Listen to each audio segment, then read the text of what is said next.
celebration, but it's been a bit of a big year for us at Dibley. Yes, we're celebrating her 650th birthday of St Barnabas, and quite a bash we're going to have at the weekend, and I would love to see as many of you there as possible. Although I do think we've missed a little bit of a trick, because we should have invited a few celebrities of the same age, shouldn't we? Bruce Forsyth, Jimmy Tarbuck, Lulu perhaps? Anyway, they'll still be around at least 675, I'm sure. So I'll see you all on the garden party at the weekend, and let's hope for good weather, shall we? Bye!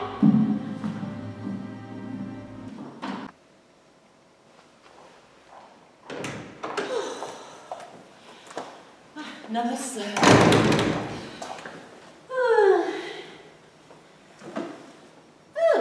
what are you doing in here? Come to watch the vicar get undressed, have you? Well, fill your boots. Could be the most fun I've had in years. Actually, quite unusual to see a lady of the cloth, isn't it? I remember when the bishop asked me to come to Dibley and reside over this quaint little parish. I thought to myself, what could be simpler? Very soon it became apparent once I got here that most of the parishioners were actually simpler. Yes, they have turned out to be the most eccentric, mad and, quite frankly, group of big lunatics that I've ever seen in my life. And to boot, I have to spend one evening a month with a handful of them, and they are quite a challenge. Well, not all of them. There's David Horton, of course. Yes, he's the chairman of the parish council, most sane of all of them, but little bit up his own bottom. Between me and you, not this week, because he's having a particularly bad bout of his hemorrhoids.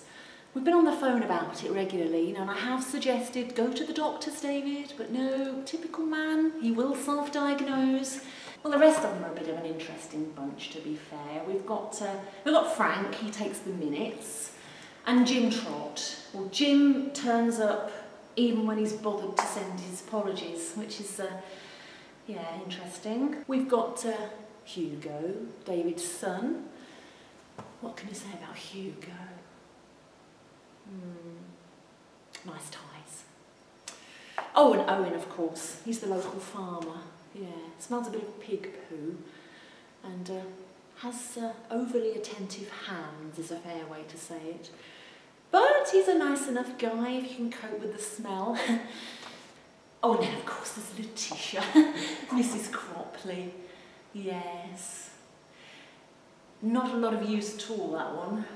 Although she does add an interest to the evening with an occasional giggle and an odd tasting sandwich that she's brought. I often thought it'd be quite good if we could get Letitia on Can't Cook, Won't Cook. Because I think she could teach Ainsley Harriet a thing or two with fish paste and Angostura bitters. Now, wouldn't that be an interesting red tomato bag to get? Yeah, I wonder what he would do with that. Yeah. Well, monthly meetings, hey? They were, until this month. I think I've managed to set ourselves rather a challenging nativity, so the monthly meetings have now gone to twice a week.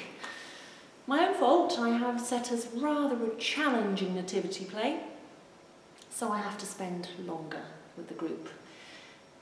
And you know, I swear the sheep have caught on to this play quicker than the other members. However, of course, all is not lost. When there's a crisis, chocolate, and plenty of it. Always helps. Right, so, actually, like me standing here talking to you about the meeting, and I've got to get there. And I've promised myself, just once this year, I plan to get there without running in at the end, going, sorry I'm late. So, do-do.